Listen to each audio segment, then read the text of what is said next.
Hello everyone, स्वागत है आपका हमारी कोचिंग क्लासेस में जिसका नाम है वेलोसिटी कोचिंग क्लासेस। बच्चों, आज हम एक नया कॉन्सेप्ट सीखने वाले हैं और उस कॉन्सेप्ट का नाम क्या है? तो उस कॉन्सेप्ट का नाम है हाइड्रोस्टैटिक पैराडॉक्स। तो ये हाइड्रोस्टैटिक पैराडॉक्स होता क्या है?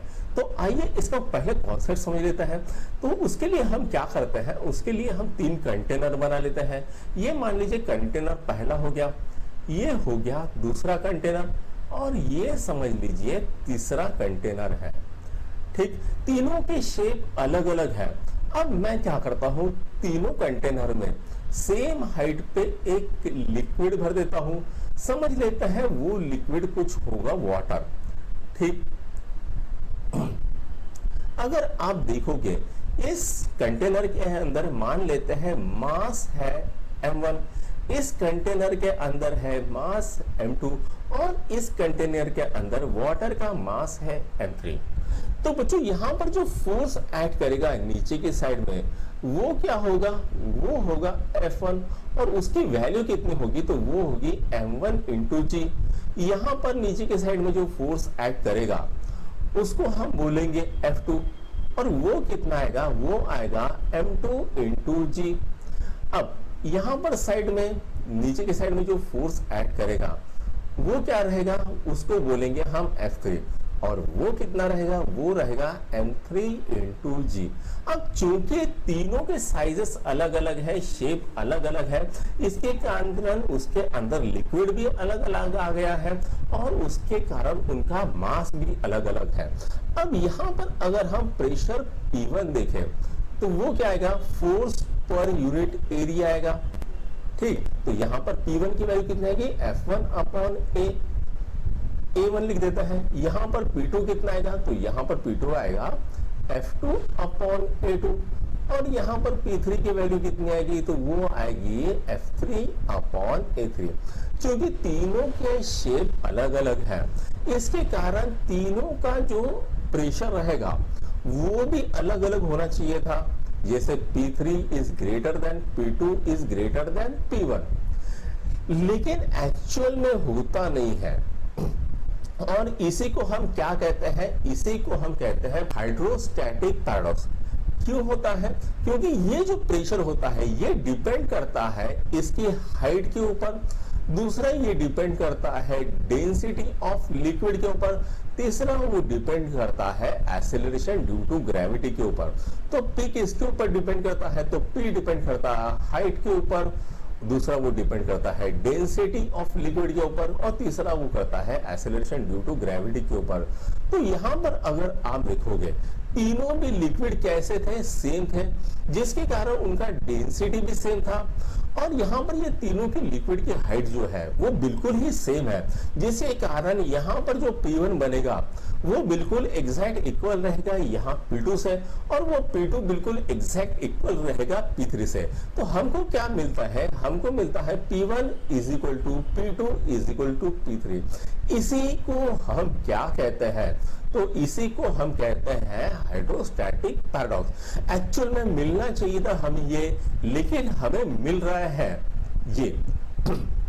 तो यहां पर क्या हो रहा है? यहां पर हमको डेविएशन देखने को मिल रहा है, तो जिसके कारण हम क्या कहेंगे, यहां पर जो प्रेशर है वो प्रेशर बिल्कुल सेम है।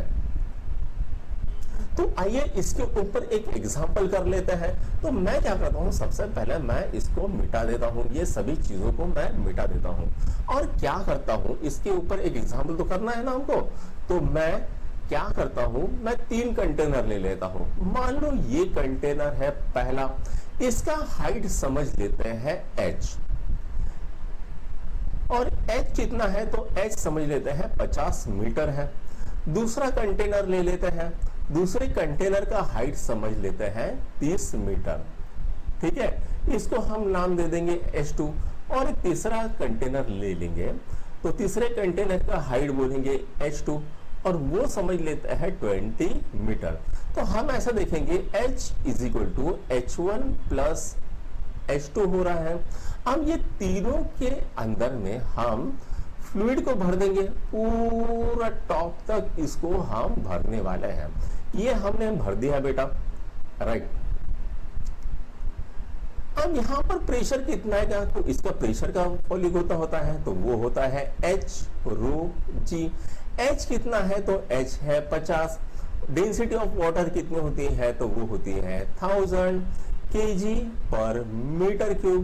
और यहाँ पर एक्सीलरेशन ड्यू टू ग्रेविटी को बोलेंगे 10। तो ये कितना आता है, ये आता है 5, 1 2 3 4 5, 5 इंटू 10⁵ न्यूटन पर मीटर स्क्वायर इसका प्रेशर आता है इस नीचे में। ठीक है, अब इसकी बात करते हैं। इसका प्रेशर बोलते हैं P1। तो P1 कितना आएगा बेटा, तो वो आएगा 30 इंटू 1000 इंटू 10। कितना आएगा, वो आएगा 3 इंटू 10⁵। इसका P2 निकाल देते हैं। इसका P2 कितना आएगा, तो 20 इंटू 1000 इंटू 10। वो कितना आ रहा है, तो वो आ रहा है 2 इंटू 10⁵। अब मैं क्या करता हूं, ये कंटेनर जो है इस कंटेनर को इसके ऊपर रख देता हूं। ये मैंने इस कंटेनर को इसके ऊपर रख दिया है। ये समझ लेता है 20 मीटर है। तो टोटल हाइट कितनी बन रही है, total height equal to this one बन रही है। अब ये प्रेशर यहाँ पर कितना, ये जो कंटेनर है ये यहाँ पर कितना प्रेशर एक्सर्ट करेगा, तो वो रहेगा P2। और यहाँ पर नीचे की साइड में कितना प्रेशर रहेगा, तो वो रहेगा P1 प्लस P2। इसको मैं नाम दे देता हूँ P डैश। तो यहाँ पर P डैश कितना आएगा, तो P डैश आएगा बच्चों P1 प्लस P2 यानी 3 इंटू 10⁵ प्लस 2 इंटू 10⁵ आएगा, राइट। 3 into 10⁵ plus 2 into 10⁵। ये थोड़ा सा गलत हो गया यहाँ पर, तो इसको हम फिर से बनाते हैं। इंटू 10⁵। तो P डैश कितना आने वाला है, तो P डैश आने वाला है 5 इंटू 10⁵। अब आप देखोगे भैया, ये जो P की वैल्यू है और P डैश की वैल्यू है वो कैसे आ गई, तो वो बिल्कुल सेम आ गई। P और P डैश की वैल्यू कैसे आ गए, तो बिल्कुल सेम आ गए। तो हम ऐसा कह सकते हैं जो प्रेशर डिपेंड करता है वो हाइट के ऊपर डिपेंड करता है। तो ये तो हो गया इसका एग्जांपल। अगर ये कॉन्सेप्ट आपको पसंद आए तो अपने दोस्तों के साथ लाइक, शेयर और सब्सक्राइब जरूर कीजिए। Thank you.